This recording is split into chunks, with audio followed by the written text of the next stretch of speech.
Olá pessoal, hoje nós vamos verificar aqui algumas situações que podem ocasionar um failover em um cluster checkpoint. Eu tenho aqui no meu lado esquerdo o Gateway 1 e no meu lado direito o Gateway 2. São dois membros de um mesmo cluster. O Gateway 1 está com o status de ativo e o membro 2 aqui, o Gateway 2, está com o status de standby. Como funciona no cluster checkpoint? Com o comando cphprobe-l list, eu consigo verificar tudo que é monitorado pelo cluster para dizer que aquele membro daquele cluster está ok, está apto. Você pode observar aqui que todos os processos, todos os controles estão com status de ok. Então isso me garante, se ocorrer um failover, esse membro está apto a assumir as conexões. Então, se algum desses controles aqui pararem de funcionar por algum motivo, significa que esse membro deixou de estar ok, ele não pode ficar com status standby. Ele fica com status de down, significando que eu estou operacional, mas alguma coisa aqui não está funcionando da mesma forma que o membro ativo está funcionando, ou seja, o membro ativo está com a configuração mais completa que a minha. Se ocorrer um failover, eu vou funcionar, porém, algum processo, algum serviço pode não funcionar como o outro membro está funcionando. Então, se algum desses processos aqui pararem de funcionar, alguns deles são processos de user mode que funcionam no próprio Linux, a gente pode identificar o PID deles, e outros são alguns controles, alguns monitoramentos que ele faz. Basicamente, esse aqui de interface Active Check é uma verificação de status de operacionalidade das interfaces de rede. Vamos iniciar aqui com o processo FWD, um dos processos críticos aqui monitorados pelo cluster.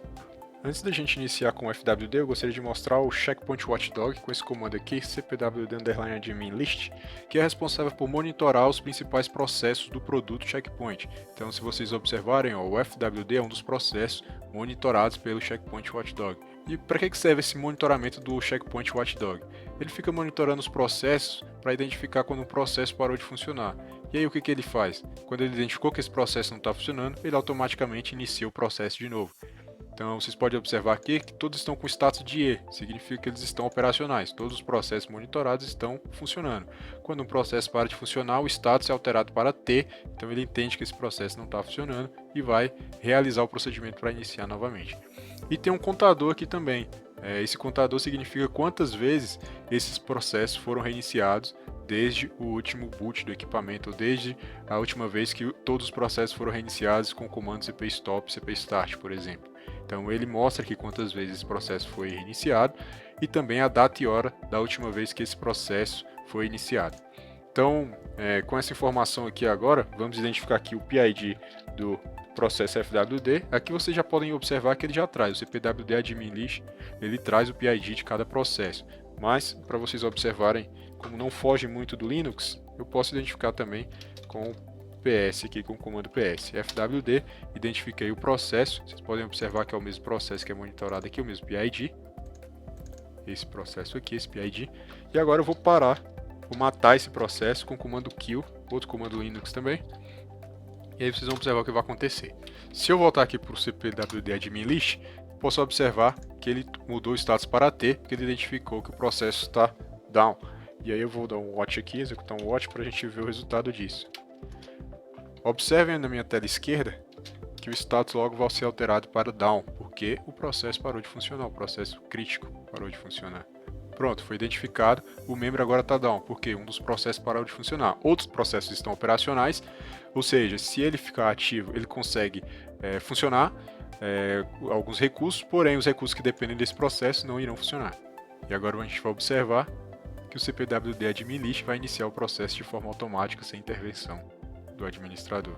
O processo foi iniciado novamente e o status do cluster aqui, do membro do cluster, voltou para standby.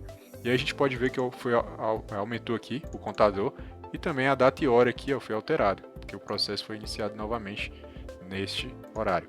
Então a gente observou que ele faz o monitoramento disso. Quando ocorre algum problema, de forma automática ele já faz a correção, o reparo para esses processos monitorados. Uma outra situação, vamos voltar aqui para a saída do comando cphprobe-l list. Temos aqui o sincronismo entre os membros do cluster. Então, se eu parar esse sincronismo, set sync off, automaticamente também o membro do cluster ficou com o status de down, porque o sincronismo está parado. Se eu executar de novo o comando list, ele vai alterar o status aqui para problem, porque ele está com problema no sincronismo. Então eu posso iniciar isso novamente. E agora o membro automaticamente, vocês podem observar que já voltou para o status de standby. E aqui está ok, não tenho mais um problema com o sincronismo. Como eu falei, um outro monitoramento que é realizado é nas interfaces de rede. Então aqui ele está falando que está tudo ok, porque todas as interfaces estão up. Então se o administrador retirar um cabo de rede ou desabilitar alguma interface no lado do switch ou no lado do gateway, esse monitoramento vai informar que aquela interface não está mais operacional. E aí vai ocorrer também uma falha, vai ser informado, vai ter um problema e o gateway vai ficar com status de down sem poder assumir conexões de rede. Então a gente pode observar aqui que eu tenho 4 interfaces de rede sendo monitoradas. Eu vou interromper o funcionamento de uma, eu vou desabilitar aqui uma interface temporariamente, a TH1. Automaticamente o status do membro do cluster foi alterado para down, esse gateway que eu estou conectado. E se eu executar novamente o cphprobe "-a if de interface, posso observar aqui que foi alterado o valor, a quantidade de interfaces monitoradas. Então o membro está down. Se eu executar esse mesmo comando no outro membro do cluster, eu posso observar que a quantidade de interfaces aqui monitorada por ele está completa. Então ele fica como ativo, fica como um membro mais completo, com a configuração mais completa. Agora nessa situação em que o membro 2 está com status de down e esse membro com status ativo, o que acontece se esse membro parar de funcionar, se ele for desligado? Significa que o outro membro vai ficar como ativo, porém essa interface de rede que não está respondendo vai continuar sem responder, ou seja, aquele tráfego não vai funcionar, porém todas as outras funcionalidades do gateway vão estar operacionais. Vamos iniciar novamente aqui a interface. Assim, antes de iniciar a interface, vamos executar de novo o cphprobe "-list". Vocês vão observar aqui que ele está com um problema no check de interfaces de rede.